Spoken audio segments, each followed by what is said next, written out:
Ooh, wow. Whoa.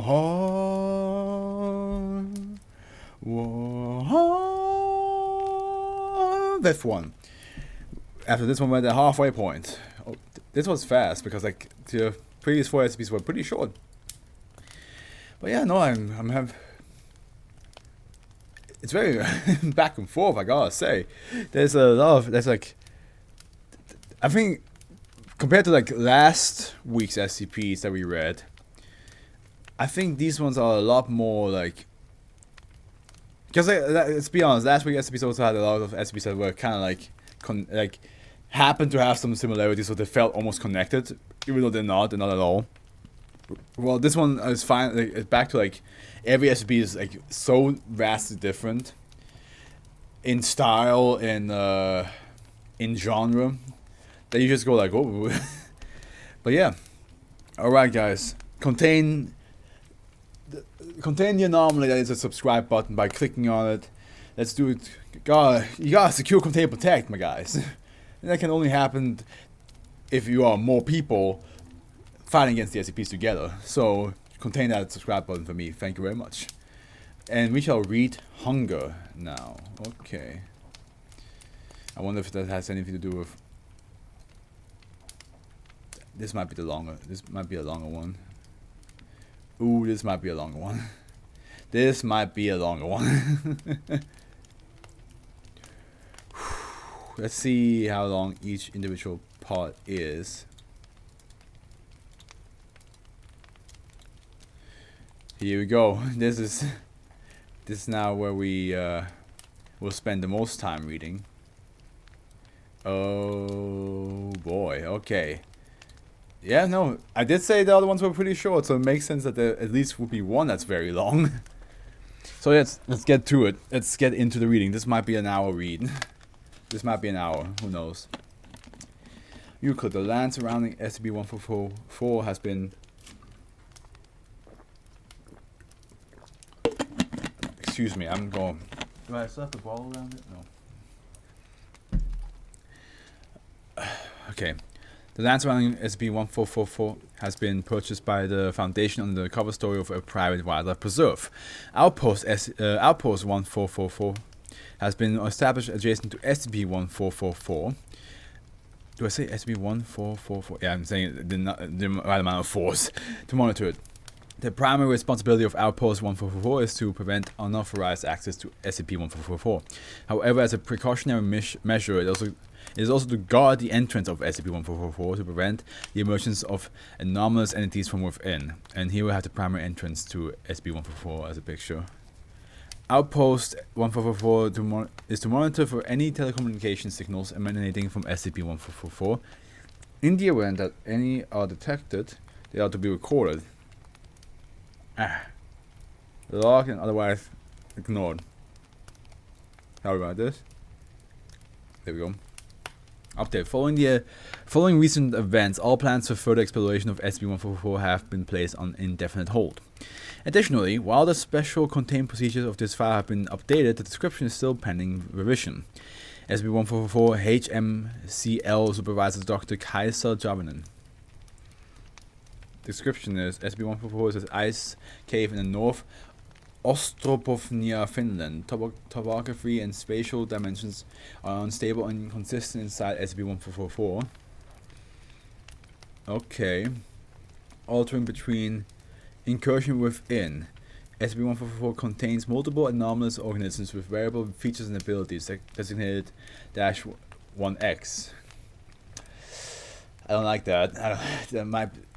We know that SCP is called hunger, so knowing that it has multiple like organisms in there, all I can think of is D&D slime, or yeah, like slime cubes that's just like, you know, drop on you and just absorb you. Only 3 incursions into SCP-1444 have been conducted by Foundation assets. All information concerning SCP-144 comes from this incursion, but this information has epistemic concerns. See SCP-1444 log transcripts for more information. SCP-144 was discovered after I.O. Beholder flagged a May 2013 Oulu newspaper article about an injured hiker as suspicious. The story was compared to previous articles involving urban legends around a monster cave and assigned a high probability of anomalous activity. Something tells me I'm going to have a good time reading the transcripts. A monster cave? Dude, we gonna have a good time. We gonna have a good time. We're gonna have a blast, Henry, you and I. The May 2013 newspaper article detailed disappearance of 3 hikers and new recovery of a 4th member. I'm gonna open up the window more. This room gets so hot when the sun shines in.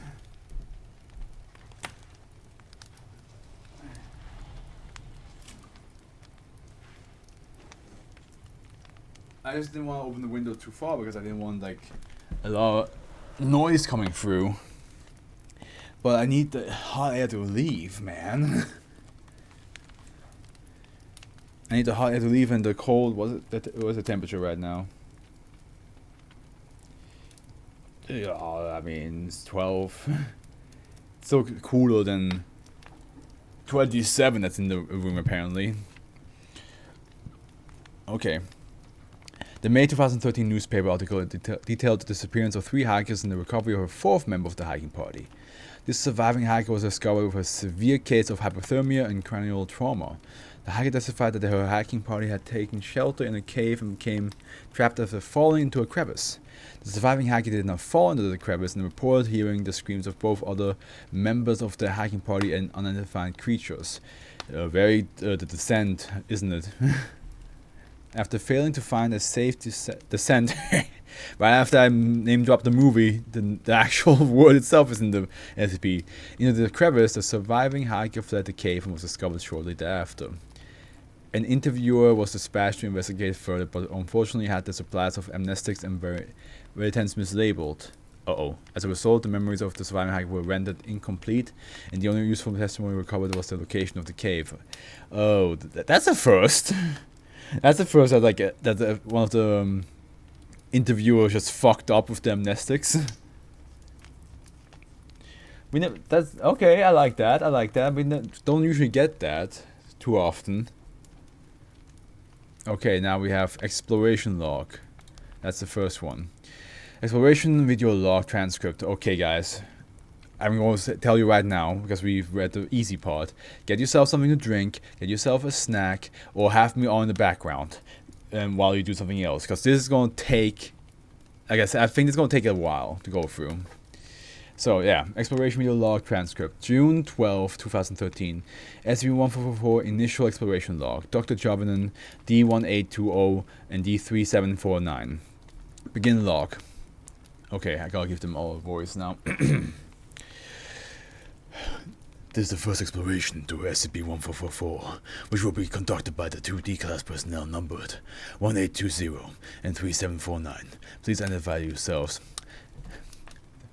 3749, 1820. Okay, I'm gonna give 3749 more like 3749. 1820. Thank you. Please proceed into the ice cave in front of you. Yes, ma'am. D3749 and D1820 enter SCP-1444 as instructed. So, what are we supposed to do here? Just enter the cave and find a way out? This is an initial excursion. We're not looking for much at the moment. Just the audiovisual feed from within SCP-1444 briefly cuts out, with only static was received by Outpost 1444 for 1 minute. After this minute, audiovisual is restored. Dr. Jarvison, are you there? Yes, I'm here. The connection just cut out. Was there anything that could have caused that one on the end? Just a cave. Just cave. Strange. Anyway, the purpose of this excursion is simply to locate any anomalous phenomena. In English, please. That was pretty fucking clear English. You looking for anything weird? Noted. Why couldn't you... Why couldn't you... Oh, wait. No, noted. Why couldn't you have just said that? Why do you always insist with this cynical bullshit all the time? Please proceed further into the anomaly. Your sentence will not be commuted if you do not comply. Fine. The D1820 and D3749 continue in SCP-1444 for the next 20 minutes before coming to a steep drop in the tunnel. Down, Mr. Jarvison. So D1820 is definitely more professional. He probably has done this for a while now, and D3749 is probably pretty new.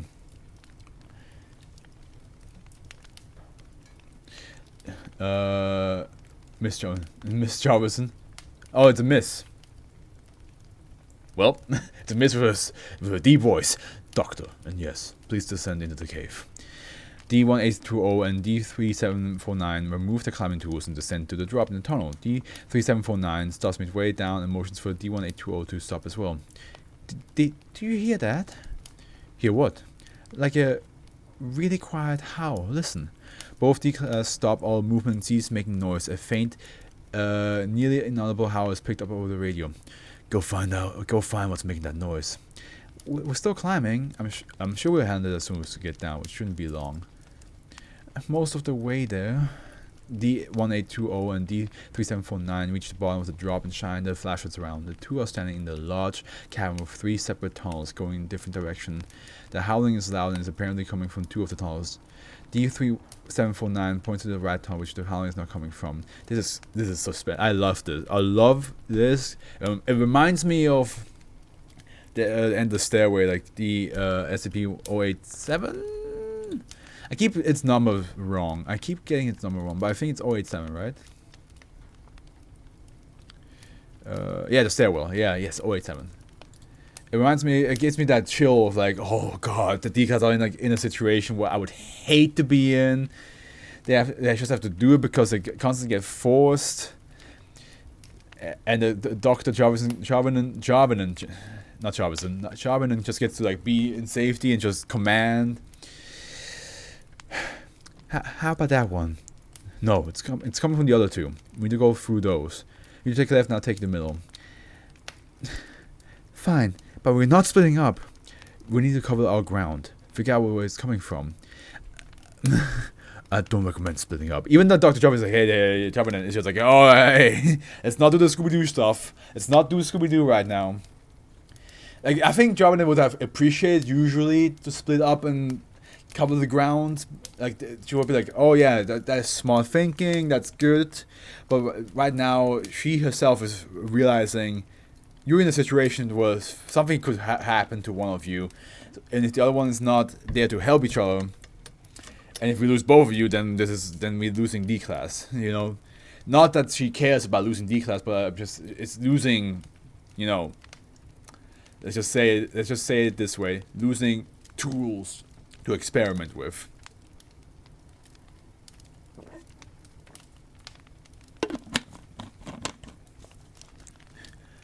Left?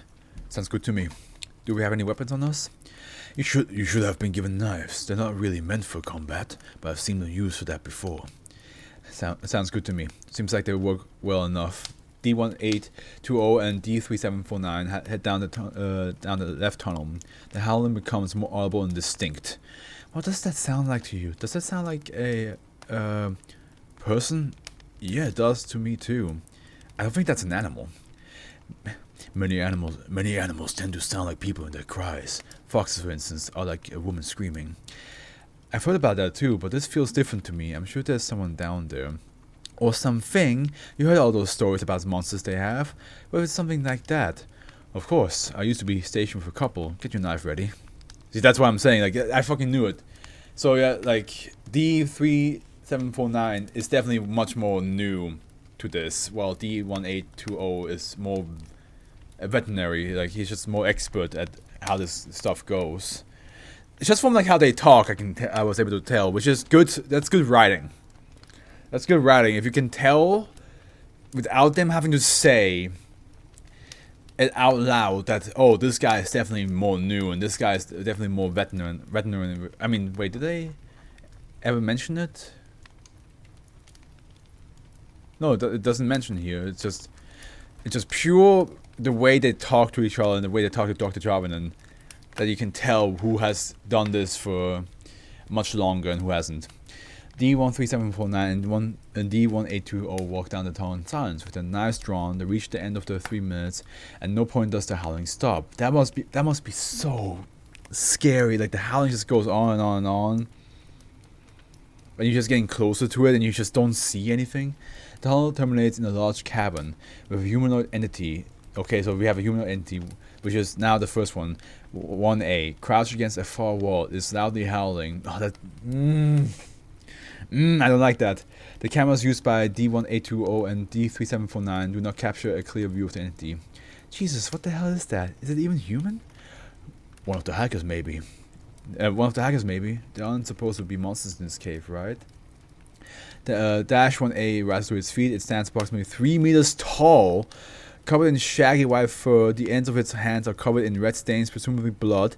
Neither camera was able to capture the face. Dash 1 begins to howl louder. Okay, you need to you need to book it. It's 3 meters tall. Even if you get like a head start to the rope to climb. Oh God! If you climb out, you have to at least climb 5 meters to be safe, because it's 3 meters tall, meaning its arms can still reach at least 4 meters, at least, maybe even 4.5. So with 5 meters, you have to. That's where you're safe. But then the thing is, it can probably climb up faster, because like, when it pulls itself up, that's like, yeah, that's like 3. That's 2.5 meters of like gaining on you. Oh no! Oh no! D1820 and D3749 run from Dash 1. During this time, video feed from D3749 cuts out with no apparent cause. D1820 runs down a different tunnel than originally used to enter the cave. 1820, do you copy? Yeah, just let me catch my breath. Is 3749 with you? No, he's missing. I lost him when we were running from the monsters back there. Do you not have feed on him from him? We're only receiving from you at the moment. I guess I should find him then. Yes, that's the best idea. No, the best idea is to get the fuck out of there. Honestly, that's the best idea. You should not go try to find him. Go try to find 3749 or an exit if possible. Prioritize your safety. It's likely 3749 is dead. Thank you, Dr. John, for saying like prioritize your safety, because like this guy is the more professional one. Losing him would cause would lose a lot of like a trained soldier basically. It's also nice to have Dr. Chavanen to be like, you know, to be a lot more kind.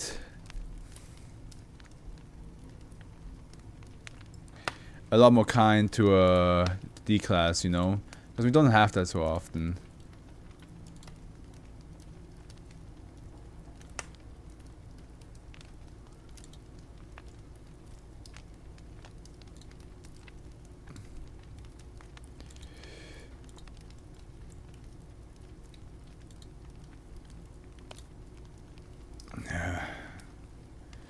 I hate those spam ones, man.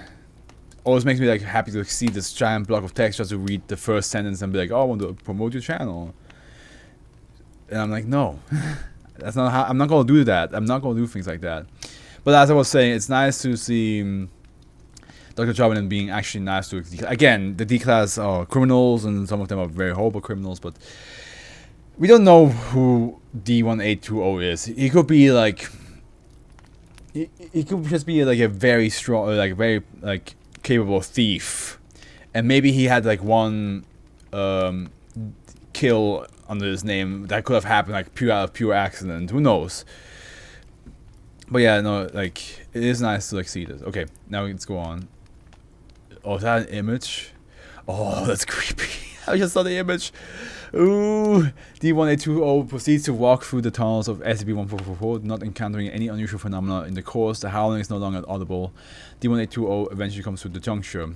D1820 shines his flasher down path both tunnels, illuminating D3749 in the right tunnel. Hey, I found you over here. That was pretty easy.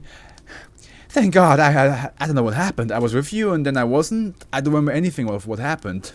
Shit, must be the cave. Come on, let's try to get out. Did you find an exit out of here? Any luck?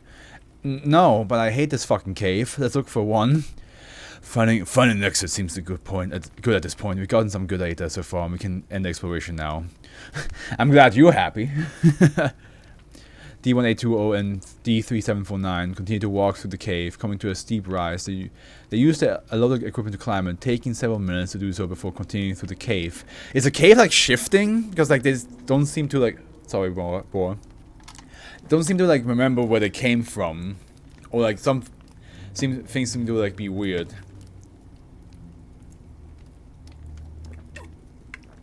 Ah, God. Got G Fuel water in my eye. Luckily it doesn't burn. That would suck.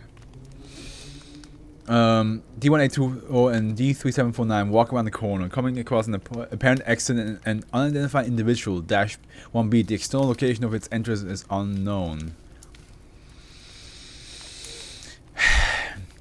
Whoa! Why? Hello. Who are you? Are you with the Foundation? No. I suppose you could say that I am a genius Zoki.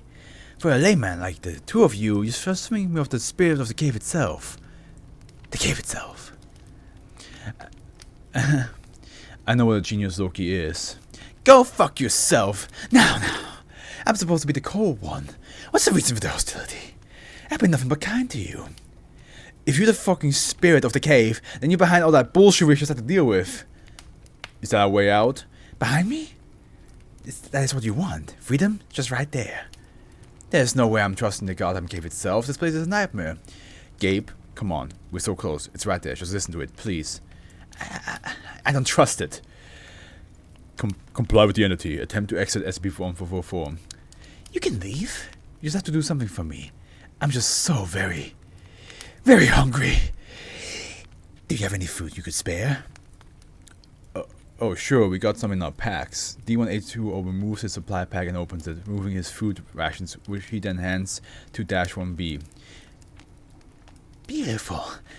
Pass on and become free. Thank you. Thanks, I guess. D1820 and D3749 begin to walk towards the exit. But I'm afraid there just isn't enough here in these packs. Wait, what? Video feed immediately ends, although audio remains active for an additional 10 seconds. During this time, D1820 and D3749 can be heard screaming in pain. End log. Oh, I knew it. I knew that thing would not. Let me. Can I look at it closer? What the fuck kind of. Like, what kind of shape is he? Is it? Like, I can see that's one leg. Is that another leg? Right here? What is that? I guess that's a lantern? It's definitely very bizarre. Okay, that's the first exploration log. Guys, we are down for a doozy. This is gonna be fun. It's gonna be a fun read. So yeah, so that's the first exploration log, right? So that's exploration log with D. Okay, now we have the PTF Thorn 2 exploration log, and then we have a rescue log afterwards. Okay, let's go. Exploration video log transcript. June 19th, 2013. So that's a week later. Professional Task Force Phone 2 Thames. Okay, I will try to keep in mind whose voice is who, but don't. I hope you guys don't get mad if I lose track. Cause like that's the hardest part about like voice acting multiple characters by yourself is that sometimes you just forget what voice you give somebody, and sometimes you give somebody similar voice, and then you're like, oh shit, now I'm lost. Mission Command Dr. Jarvin. Okay, so we still have the deep voiced woman. Team lead P2 Cap Rose. Team member. Okay, so we have 4 characters: P2 Citrus, P2 Moloch, and P2 Crown. Begin log. Okay, so Rose is the captain, so we're gonna give him a bit more of a. Alright, before we go in, I want to run introductions. First time and all. My codename is Rose. I'm in charge. I exclusively lead Professional Task Force, so I've never been on any more. I exclusively lead Professional Task Force, so I've never been on any mobiles and never heard of anything I've done. In Citrus, I'm gonna give Citrus more of like. Hello, I'm Anne. No, Citrus. I've worked in the Finnish military, but this is my first Foundation deployment. Moloch, formerly on Newt 7, but I've been reassigned here for the mission. Why? Pending. And then we have Crown.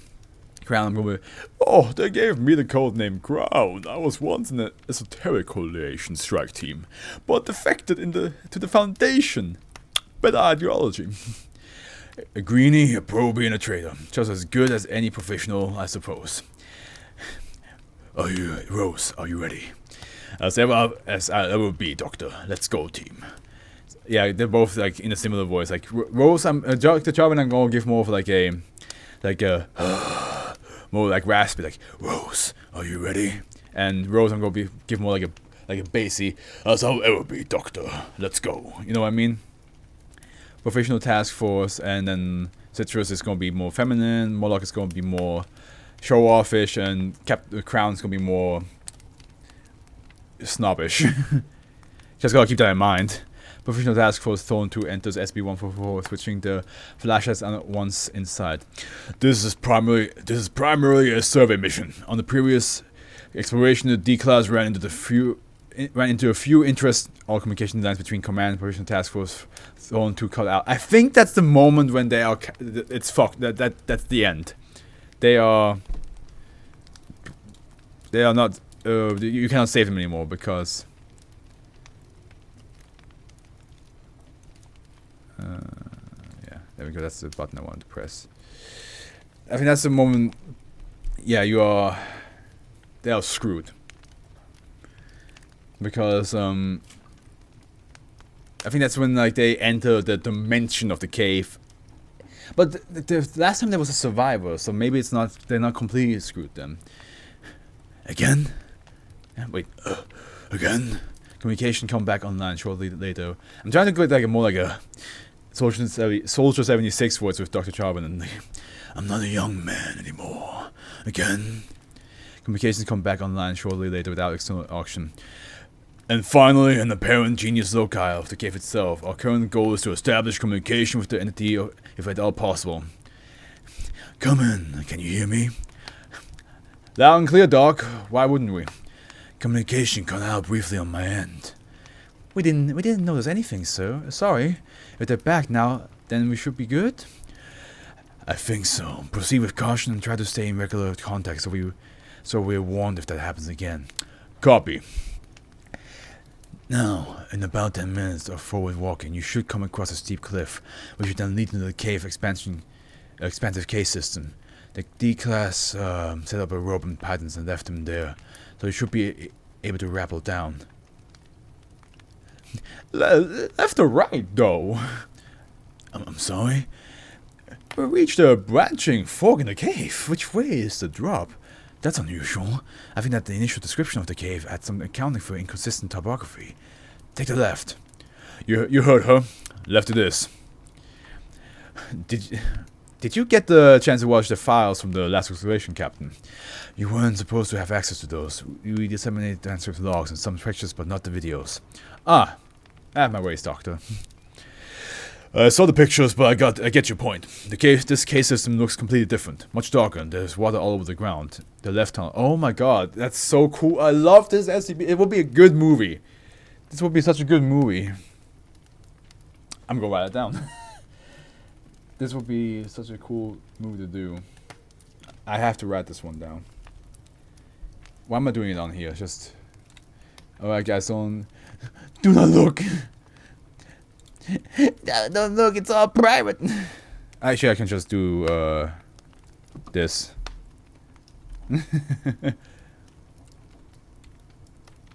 This would be a really cool idea to film.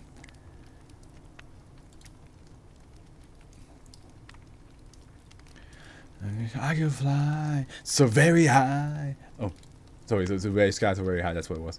And like a dragonfly. Fuck. I got butterflies in my mind because of the SCPs. Okay, well, this is taking forever to load for some whatever reason. Come on, there it is.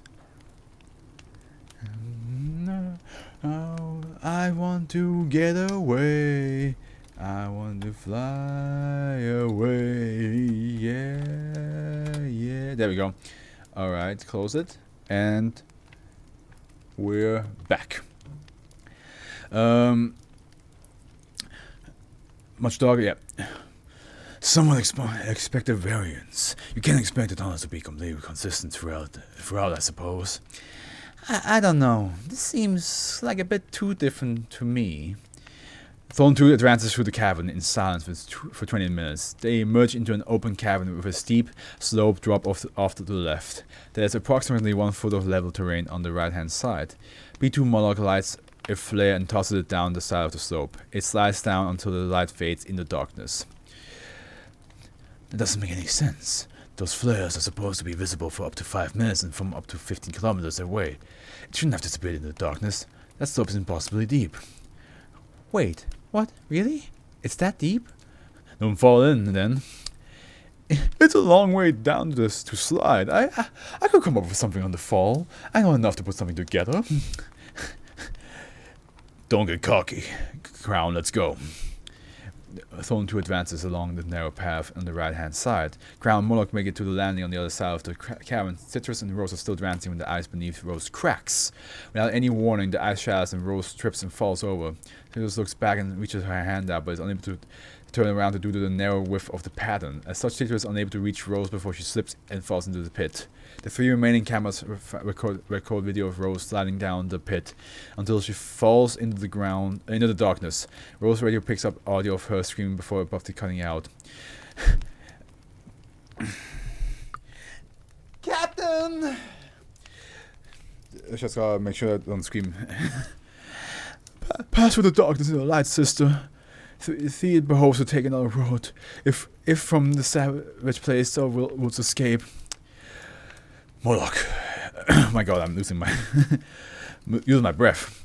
Moloch, in the absence of Rose, you are now in command of the mission. Proceed with the previous objective and try to find a way to rescue Rose if possible. Her corpse, that is. Moloch, Crown, Citrus, enter another cavern, this one with a low ceiling that emits light from an unknown source. The ground of the cavern is covered in rocks. It's pretty at least. Odd that there's rocks around you. I guess the glacier is very thin where you are. There can't be much ice above you if there is light. Oh, it could be a wrinkle in space. You never know. These are slippery things to hold. Well, this seems like as good of a place as any to sit down and take a breather. We've been hiking around here for a while, and we should take a quick stop, I think. The 3 remaining members of Thorn 2 sit down, open the packs, retrieving trail rations and thermoses to begin to eat in silence. Rose is gone, isn't she? Oh, I give all the women deep ass voices, while in the meantime Citrus is the only woman I gave an actual feminine voice. Almost certainly. If that slope was anywhere close to as long as German said it was, then she's miles away from us by now. Space hasn't twisted around itself, that is. Reality isn't stable here. It's been weird. I feel like I'm walking through solid glass. Going through everything, but it could just... shatter. Breaking into 1,000 pieces. Do you think we're in danger? We're in the belly of the beast, for certain. The genius Loki, the spirit of the cave that appeared to the D-class. If that cave is alive, and I can feel something of that sort, then yes. Then that would be the beast. What did they teach you in the coalition? I'm not one of the greats, but on my old strike team, there wasn't a soul without a talent. Even if it was just a little flame of power, they all had that something, and learned a little. Can you teach us some of that? Maybe a spell or two? Not quick enough. Why did you leave? Why come to the Foundation, betray the coalition? I'm no destroyer, not a killer either. But that was never tested. I just didn't want to burn anymore. I'm just out of the military and I got an offer. No special story from me. What about you, Moloch? Said you were a probie. While the case is pending, I'm forbidding to disclose any details, and I'm not going to be reason Kaiser Javan gets a dose of amnestics to keep it secret. Oh, that's nice of you. I gave Moloch more of the pretentious voice, but he does seem to be professional. He's snarky, but he's professional. You know, he's like, hey, I cannot disclose any information, and at the end, if I do disclose information, our supervisor right now, she's gonna get a dose of amnestics, and amnestics is not, from what I understand, amnestics is never really pleasant to deal with.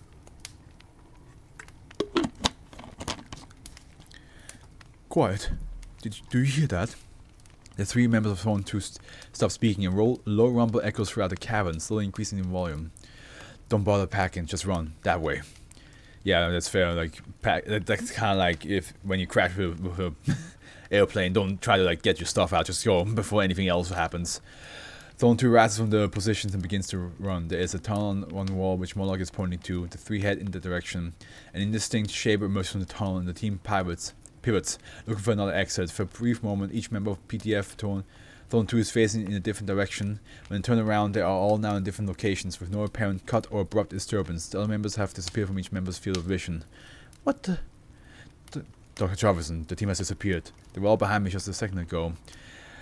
Oh, and into the ether. Zone 2, I'm in contact with all of you. Can you hear each other on the radios? Yes, turns out I can. Okay.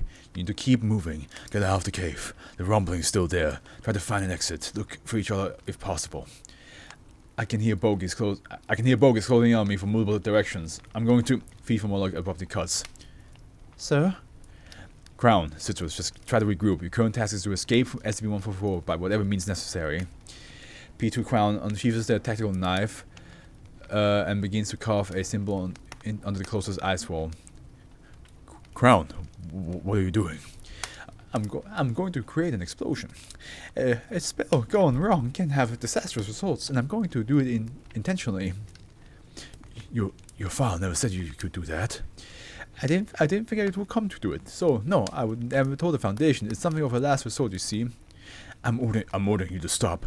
I'm very sorry, Doctor. Tell Citrus that she needs to run as far as she can. I'm going to buy her some time. P2 Crown continues covering and turns off the radio. Citrus, listen to me.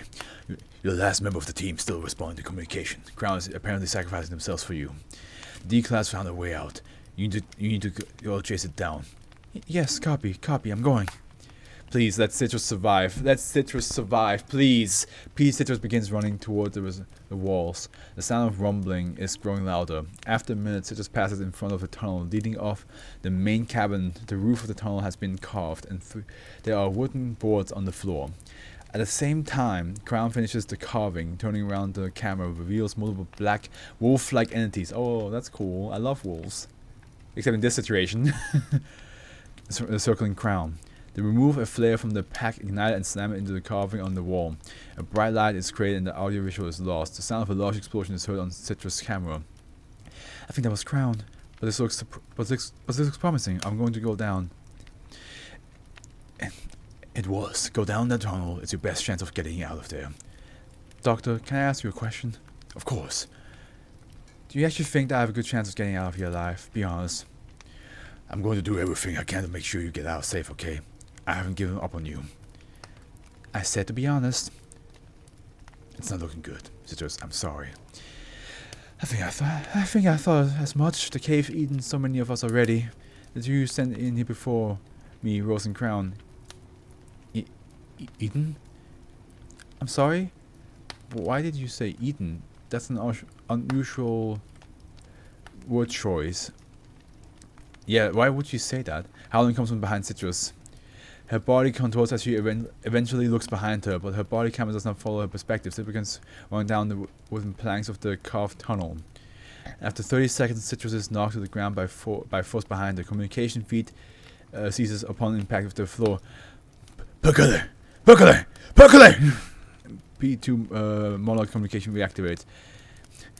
Hey, Kaiser, you there? Moloch, are you still alive? Hardly. I'm holed up in the carved chamber of some sort in a cave made out of ice. It looks like it was done by hand, bleeding out. How long do you think you can last? Not much longer, but I think I can hold out for a little bit. My comms are dying, not much of life on them. Those fail soon. I'll see what I can do regarding extraction. I should be able to get another task force. As long as you try. End log. Why was okay, so Dr. Javanin was like saying eaten. And like Citrus says eaten, and so Javanin was like interested why you say eaten. That's an unusual word choice. Because the only thing, because there was no indication in anything that, because remember, they did say that they haven't shared the previous encounter, like the previous stuff that happened to the D-Class. They just said that something killed them. And even then, you could not indicate that the Genius Loki ate them.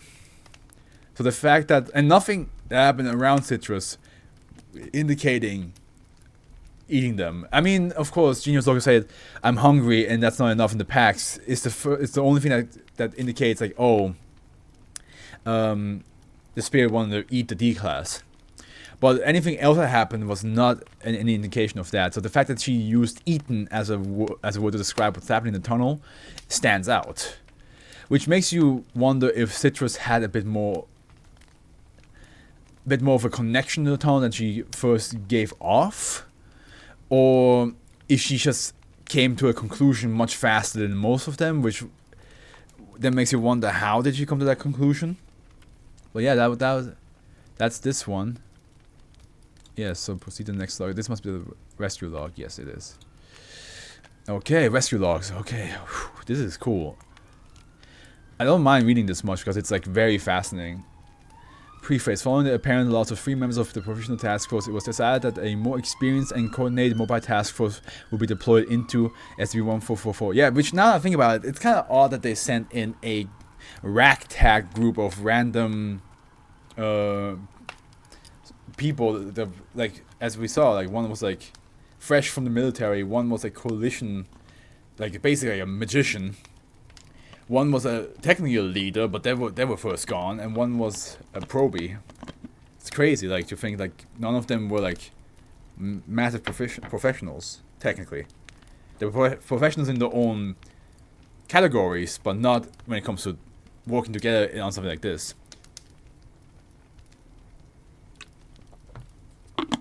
Okay.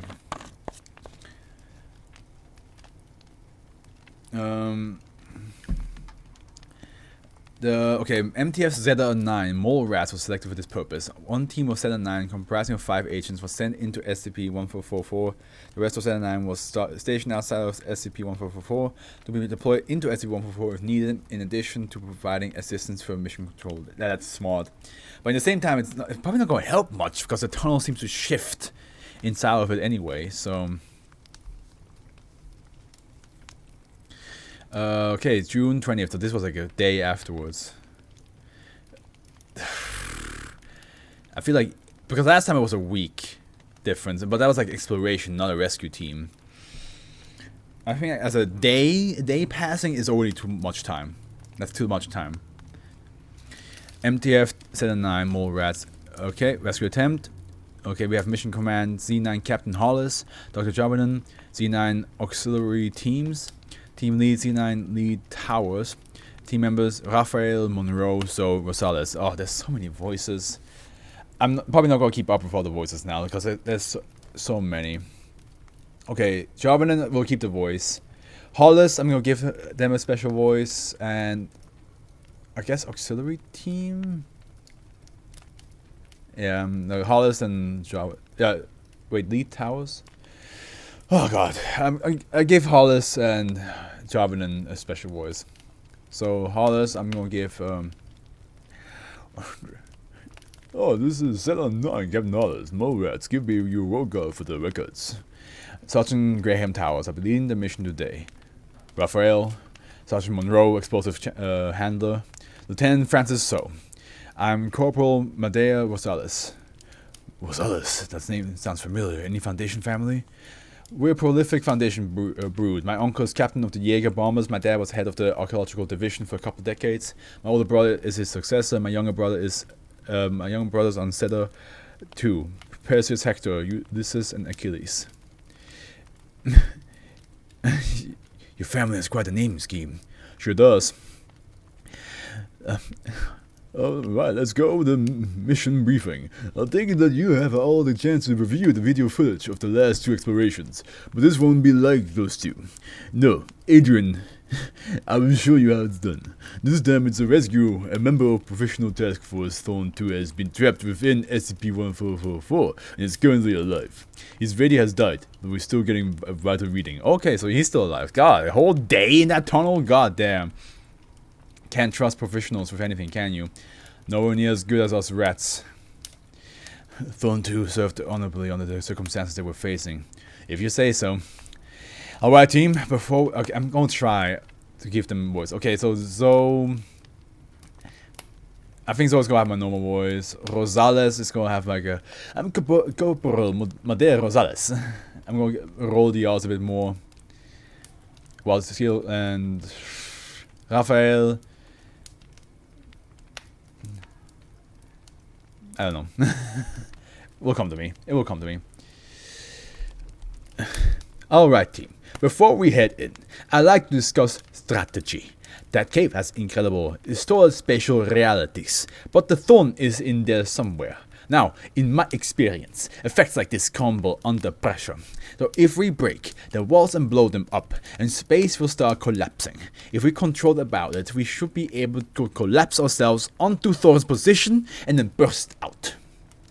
How reliable is that technique? We don't want to injure Moloch in the process of rescue. It sounds dangerous, but we've done it successfully in the past. If there's nothing else anybody wants to cover, we can head out now. The detachment of MTF set on that enters SCP-1444 while the other team remain on the surface of outpost 144. Colder in here. Wait, colder in here. Not the worst I've ever had. It's in an ice cave in Finland. What do you? There's a 30-second communication failure between MTF-9 and command. No signals are recording coming from the inside of SCP-144 during this time. What's going on?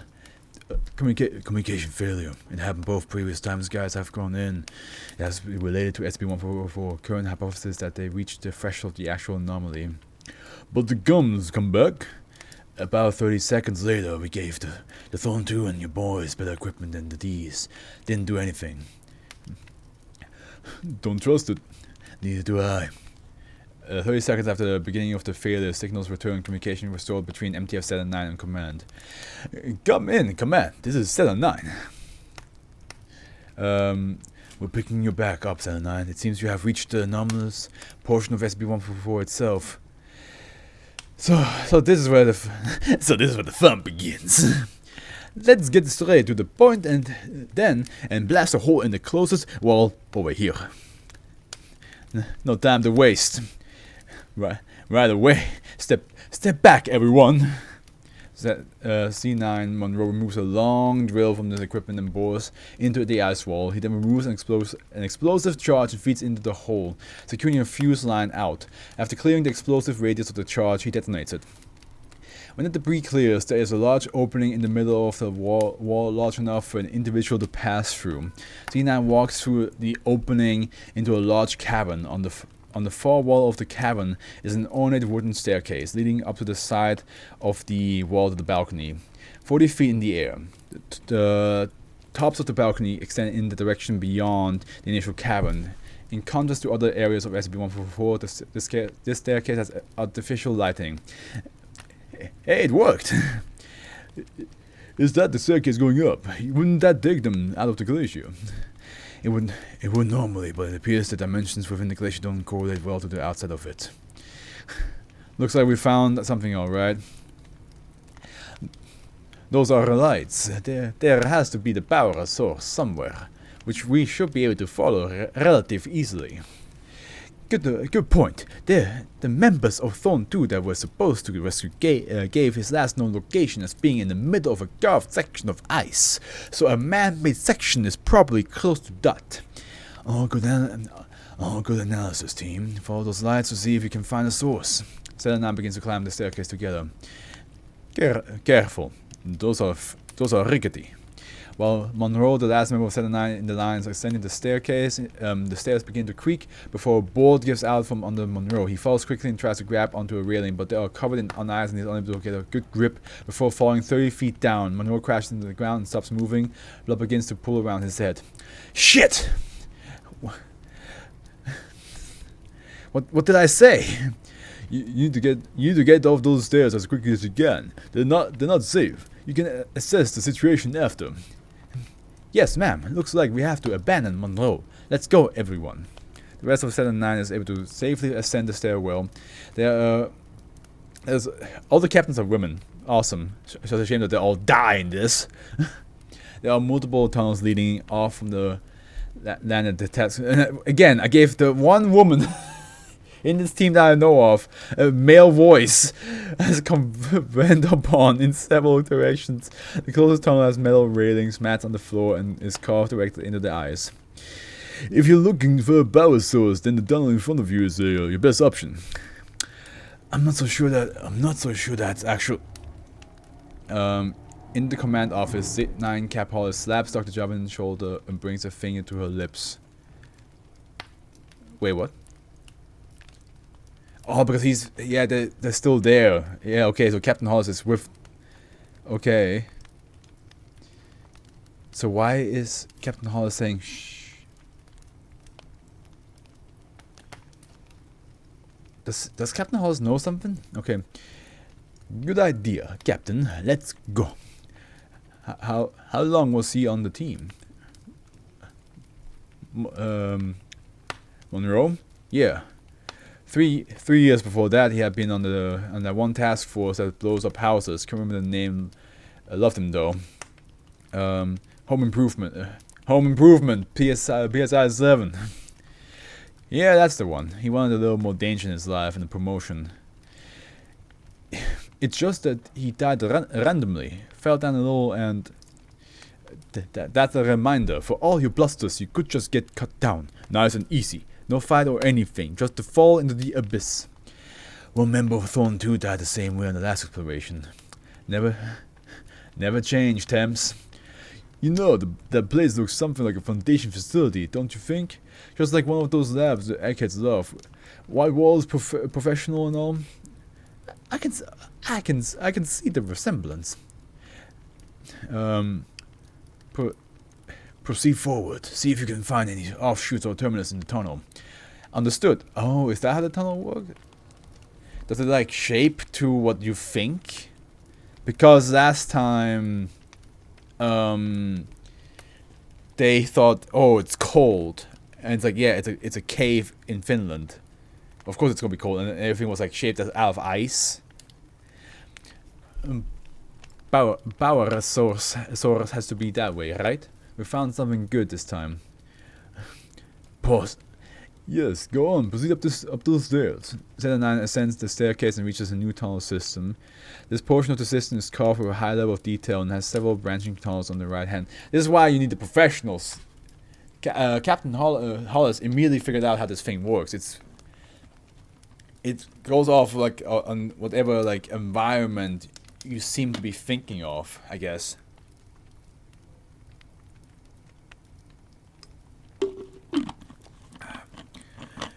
Cold. Captain, earlier you said something about the tunnels resembling a Foundation facility. Don't you think that holds even truer now? Absolutely. Look around you for any identification.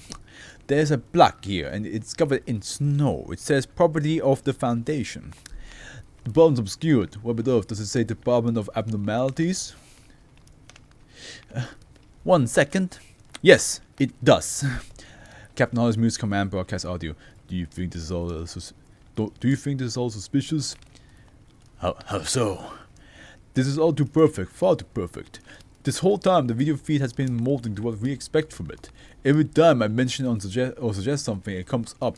I mention it looks like a little like a Foundation site, and then it perfectly matches one. And now it's at the Department of Abnormalities bunker? What is that? Classified. But that cave is a tailoring of what our task force is finding, and it's trying to make itself interesting to us. Yeah, because that makes it more like you want to go into it, which is what the tunnel wants.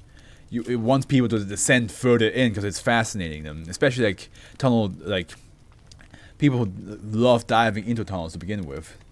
That makes sense. See, Captain moves out of transmission.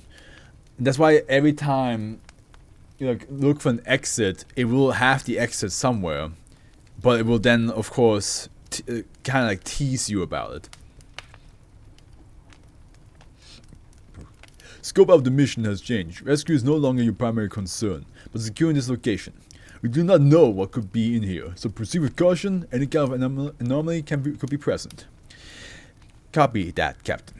MTF-79 continues along the hallways before coming to the door marked with SCP-1A0A. Then C9 Thor opens the door and enters, followed by C9 Rosales, C9 Raphael, and C9 Lee Towers remain outside. Inside the room is a humanoid statue covered its mouth with its hands. 3 wise monkeys, huh? This is anomalous, right? It's the Department of Abnormalities. You figured it out. One way could. The statue animates and reaches out to touch C9 Soul. Although he flinches back, the statue lightly brushes his arm before returning to its previous position. Don't we have an SCP that was like that? Yeah, we have one that's the 3 monkeys. We have one. C9 Soul arm begins to transmute into eyes at the point of contact. He touches the eyes with the unaffected hand, which also begins to transmute. He loudly and audibly sighs. He's just like, fuck. Towers. I've been infected by an anomaly with a certain chance of death. Requesting immediate termination. Z9 leads us to house and Z9 in the room observe C9 So. For fuck's sake, so. What the hell was all that about provisionals? Take the shot. C9 Raphael raises his rifle and fires multiple times at C9 So, hitting him in the head and chest. Then falls across the ground and his body continues to transmute into ice. Jesus. No touching that. Yeah, leave the body. Let's go. Eyes on the statue as we leave. The 3 remaining members of the MTF-79 exit the room, keeping the camera feed on the statue until they exit. No more messing around with anomalies. We need to find a central control chamber in here, or something like that.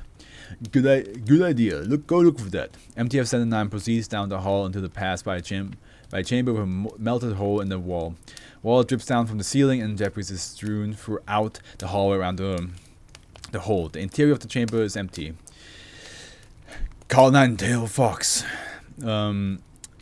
Captain, should we try to recontain the escaped anomaly? No.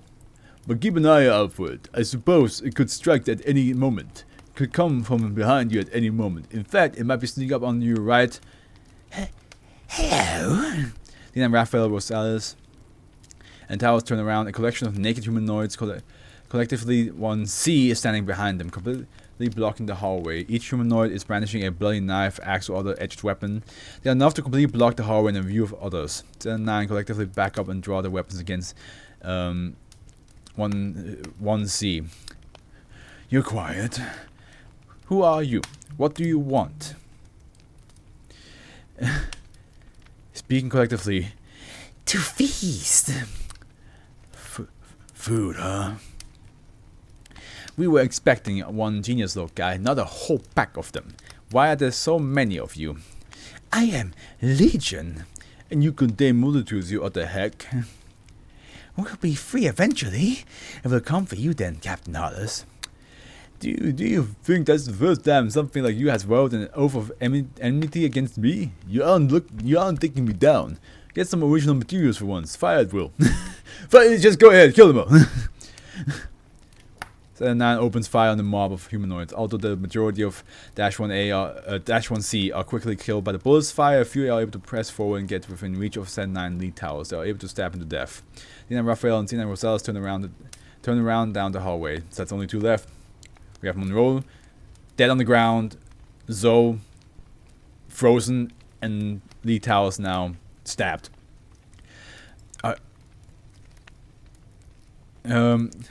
Are you retreating? You had the advantage. They were naked and only had knives.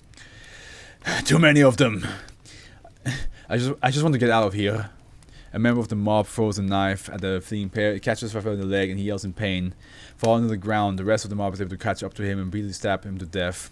Then Rosales opens the door of the side chamber and closes it. The interior of the room is a storage facility with several tables and shelves. She grabs the table and pushes in front of the door. Captain Hollis mutes audio transmission.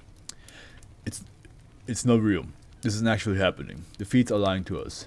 This is not how they would act. It's nothing like them. I know these people. Okay, so you're saying that what... Oh. Are you saying when the feed gets cut out, the feed... That's why Captain Hollis was saying, like, doesn't it seem very fitting to what we want to see or what we are scared to see? Because That's why like the feed cuts out, because then the feed it's kind of like you know like the whole trick of putting a picture of what the camera would see of the room on the camera, so that whatever happens behind that picture can happen without any worries. So the SCP is tricking whoever's watching them by making them believe that all the feed that they get is correct, but from what all we know is that they might have died or got lost the moment they walked in there. Captain, I understand where you're coming from, but you need to accept this. I'm sorry that the squadron... It's not real. This is a lie. I've barricaded myself inside of a storage locker of sorts. The door is holding. We need to get back to business, Captain. Dr. Javelin unmutes audio transmission. Copy that, Rosales. Is there any secondary exit to your chamber? Not that I can see. Any saved explosives? Nothing of the sort. I'm sorry that I wasn't able to get more luck, really am. It's the noise and tremors from the large explosion is picked up by Outpost 1444. Smoke rises from the glacier observed by several members of MTF 79 outside of Outpost 144. What was that? What was what? Burros, oh god, Captain, you can see smoke from an explosion rising from this entrance to SCP-1444. Javelin, I'm going to take a team to investigate that. Rosales, stay where you are while we figure this out. Copy. Copy. Command begins receiving a new set of communication signals. Command, come in. We're escaped from 1444 and are headed to camp right now. Come on. Come in, copy. Rosales, what is your position? Wait, what? I'm in the cave. What's happening on the surface? Wait, who the fuck is that? Oh, it's two Rosales. We're outside Glacier. Wait, oh my god. We're outside Glacier with Thorn 2 Crown Citrus, able to find both alive. We just blasted our way out of 1444. No casualties on our team. Crown Citrus? What? Crown Citrus? What? They're dead. They died. No, it was Moloch you were supposed to rescue. But I am here, Doctor. And Moloch lying in the ice with his head cracked open. Stay where you are. We're coming to your position. So the Captain Holly was right. Whatever they saw was fake. Whatever they saw was fake. Whatever the transmissions are showing is fake. Captain Hollis organized a 7-9 secondary team to rendezvous with the individuals claiming to be the 7-9 primary team and exit Outpost 144 with the team. They quickly find the supposed member of the 7-9 primary team, who are physically supported and injured by living P2 Crown. Citrus is unconscious and on a rescue basket being dragged forward by Raphael. Captain Hollis, good to see you. The 7-9 secondary team raises their weapon against the 7-9 primary team and sworn 2 survivors and assumed tactical positions surrounding the 7-9 primary team. Oh, hey, Peter, don't move. I'm not the only turncoat here. I should know my luck by now. What's the meaning of this, Captain? They think we're anomalous. There's another Rosales on the radio. After all, one of us has to be. Can't have two of the same. Turn off your radio. Turn off your radios right now. I'm losing the Stallone voice.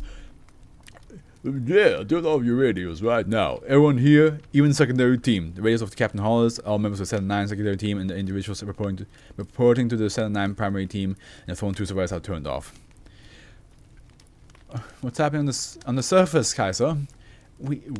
No protocol dictates. I don't answer that. Apologies. What protocols, Kaiser? What do you mean? What's going up? What's going up? What's going on up there? Dr. Javelin does not respond. The Captain Hollis radio turns back on approximately 1 minute later. Dr. Javelin, I have verified the identity of the 7-9 that escaped from SCP-144. Please administer the 5-word test to the Rosales in the SCP-144. Copy that. Corporal Rosales, I have one question for you. Does the Black Moon howl? Oh, yeah.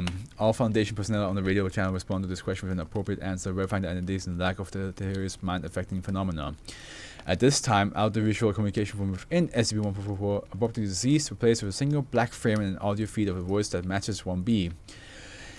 The Black Moon screams the wail of a banshee, drowning out the light of the world. Listen not to his siren call, for it's nothing more than a fly trap. The howling of the moon will never end, for it will never stop being hungry. All broadcasting from within SCP-144 ends. What's going on? End log. This SCP has been playing us a goddamn fiddle this whole fucking time. Last log. This was a blast to read through though. It's been exactly an hour so far, almost an hour with this one, but it's been a blast. It's been a lot of fun to read this one. I just hope that now the other SCPs are not this long, because then it's going to be a bit of a problem. The briefing log transcript, June 21st, okay, a day later, event of SCP-144 rescue attempt, Dr. Jarvin C. Towers. C-29 Towers. Hi, Graham. Hey, guys, the purpose of this interview is to determine what actually occurred during Mobile Task Force 9, the mole rat's exploration into SCP-144. You don't need to. So it's just procedural. For the clarity on the transcript, you can begin now. What we experienced was identical to the video logs until the point where the comms failed. That's the first point of divergence, and everything is different after that. For the record, all of the cameras were used in these exploration logs were only streaming, and didn't save anything to themselves. They recorded too much to save locally. Right, so you have nothing after we went in. Nothing verifiable after the communication of failure, no. Well, I guess I'll give my recap from the point onward then. We waited for a little bit after the comms went down trying to reconnect, but they never came back on. Since we hadn't gone very far, I made a decision to head back to the outpost and fix them. Standard operating procedure after the loss of contact with command, correct? More or less, but we turned around and all of a sudden there was an ice wall in front of us, blocking the entrance. Don't know where it came from, since that was one of the only actual instances of reality warping we encountered.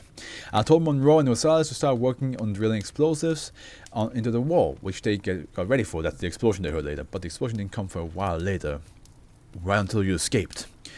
Right, I told them to wait for us to get back, to lessen the chance of a hostile response so we wouldn't have to blow another hole when we were actually trying to get out of there. Smart. You didn't want to make a hole now and then come back and find that there's another blockage. I took Raphael and Zoe and marched a little forward into the cave. About 50 feet down there was a weak point in the cave floor. The hiker who escaped mentioned the crevice. Right, the ice was weak. So if you walked into it, it gave out from under you and sent you falling into the ice. We tried it once and it crumpled. Radioed back to Rosales and Monroe and told them that we found what we found. Once that was established, it was time to set up our climbing equipment. That took a few minutes to make sure everything was secure, and then I descended into the pit. Raphael and Zoe waited at the top for me to give an all clear at the bottom. We got the bottom of the cave. It opens up into a huge cavern. There were tons of bodies down there, just covering the floor. A couple has been rolled away from the drop, so you wouldn't have fallen directly into under the bodies. Those bodies were all covered in ice, with the backs of their heads cracked open and a web of blood stemming from the back. What about the survivors, the Thorns, Crown, and Citrus? Right. The two of them were off to the side and they were glowing gold, embracing each other. Breathing, although very slowly. I dropped down to the floor and poked the ground with a stick. No reaction. So I lowered myself to walk onto the floor, but I didn't disconnect from the harness. I shook them and the glow faded. Crown woke up. Crown must have kept them alive with magic. And kinda sat up. They explained that the task force had fallen into the same pit we just had descended and crashed. Both of the survivors had broken some bones, but Rose and Moloch weren't as lucky. Skulls cracked on impact. The ground had started shifting and moving, so Crown grabbed Citrus and put them into some kind of stasis. It was a apparative working. Crown is a mystic. That's why when Crown said I'm going to use a spell to cause an explosion, and Jarvan said that was never on the paper. I didn't know you could do that. That's because he can't. That was the cave lying to him, and that's why when Citrus said, "Oh, they ate everybody," and it's like, "Oh, why would you say ate? Why would you say they gotten eaten? That's such a specific word." So that's the cave trying to make them, a lot, like try to like make like lies that seem reasonable. That's why Captain Hall was saying like this is not how they would act.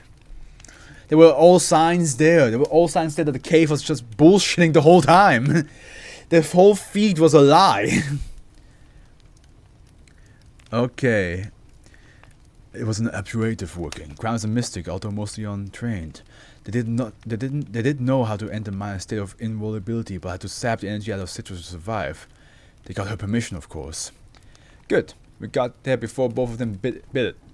Anyway, we figured out that the two aren't in any shape to climb back up the pit, so I called up Zoe and Raphael. I then need to drop another line down, this one with a rescue basket. They set one up. They had already been in the process of getting another pulley, so it doesn't take as long. First we get Citrus up, then Crown. Operation goes easy. No anomalous reaction from the cave. It didn't try to stop you. There was no shifting on the ground. As soon as we made the plan, Crown and Citrus went back into being invincible, while I pulled up a few feet, so I wasn't touching the ground. Whatever is controlling that cave, I don't think it's very smart. I mean, yeah, that's clear because like it makes mistakes. It's saying things that it's saying things to keep you interested, but at the end, it doesn't know the itty bitty details of a person. It knows the general stuff, but it doesn't know the details. So it's just trying to like improvise its way as much as possible, but at the end, it could be all wrong. And Raphael and Zoe didn't have any troubles with deploying the bed and pulling it back up again? None. I helped get Citrus under the basket, Ground went invulnerable, and off we went. The cave started groaning at that point, but I didn't think too much of it. It wasn't an animal groan, it was an ice groan, like ice cracking at the lake. Basket went up, they got Citrus off, and then they dropped it down again for Crown. I got them into the basket, and that's when things got a bit rougher. The cave actually started to speak at that point. The ice started rippling, so I belayed myself back up a few feet and gave the all clear to take Crown up. Raphael and Zoe lifted them, and then I started to get a good handle on the situation. In front of me are a dozen of corpses. Some are recognizable, 2 in D-class outfits, 2 in task force gear. The rest are just hikers. There are sounds coming from all around me. Some voices screaming, others demanding that I stop, others begging me to feed them. Now, Doctor, you might look down on me for this next bit, but I don't really care. What do you mean, Graham? I've been in my fair how far do we... Okay. I've been in my fair share of hostile environments, living caves and the like. What I was hearing, nothing more than a manipulation tactic. There could have been something that needed help, but I doubt it. I didn't know what it was in the cave, and I still don't. What I knew was that I had some gasoline, some explosive, and some flares in my pack. You set the cave on fire. Scattered the explosives, poured out the gasoline, the voices abated for a little bit.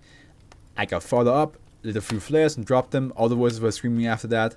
I ignored them and scaled to the top of the pit, where my entire team was waiting for me. As soon as I got to the top, Monroe activated the explosive charges and we booked it out at the service, and then we got out. Hero saw us on the radio, and then Hollis came in at us. I've heard a little bit about what was happening on the surface, but go over that in more detail, please. Of course, we break onto the surface and our comms connect back to the base. I make contact, we got 2 wounded and need our help. I start talking, and you hear the voice of Rosales, who's standing right behind me, not speaking. Another Rosales says she's still in the cave. Then Hollis comes, another woman that I gave a man voice. Then Hollis comes charging at me with the rest of the mole rats, trying to verify our identities. Keep going? No, I think that's enough. Was almost every person here a woman, and I just gave them all man voice? I hate myself. Anything else you want to cover? Some last questions. To note, we didn't experience any spatial distortion to the cave. No. It was a quick, easy in, easy out. The ice wall that appeared behind us was just created within the tunnel, rather than a twist in space-time. No artificial structures? No. No anomalous entities? Didn't see anything, just the things I heard. Going to tell me what was going on back there? We have our suspicions, but nothing firm. I imagine you'll be cleared eventually. Relating to that genius Loki mob that we had the pleasure of running into, I imagine. They fake us on the video. Those entities play a major part of my theories, but I can't explicitly confirm anything just yet. Typical Foundation. Indefinite holding. Not need anything else? Not at the moment. Any final comments? No, I don't think. Actually, 1. Putting the recommendation that Crown and Citrus get brought under the mole rats, I'd be more than happy to have them. Noted. End log. As head researcher of SCP-1444, I'm hereby issuing a moratorium on all future exploration of the anomaly.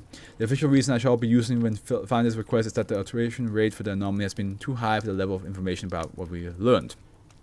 However, it is clear to me that our prior understanding of SCP-1444 is likely inaccurate. Evidence suggests that some entity desires us to send more individuals into SCP-1444. We cannot give it what it wants. Dr. Kaiser Javinen. This was such a good SCP for the fact that it's only rated 91. It's absolutely a must-read SCP. I think it is fantastic. There's a lot of good writing in it. A lot of good writing in it. A lot of fake outs, a lot of like foreshadowing, a lot of hints that all come together at the end. That is excellent. An SCP. It deserves a much higher rating. So, yes, that's all I'm gonna say. That SCP deserved a much higher rating than what it has. I spent a whole hour reading it. I think that was really good. That was really, really good. Oh god. Now I got 5 more SCPs to read through though.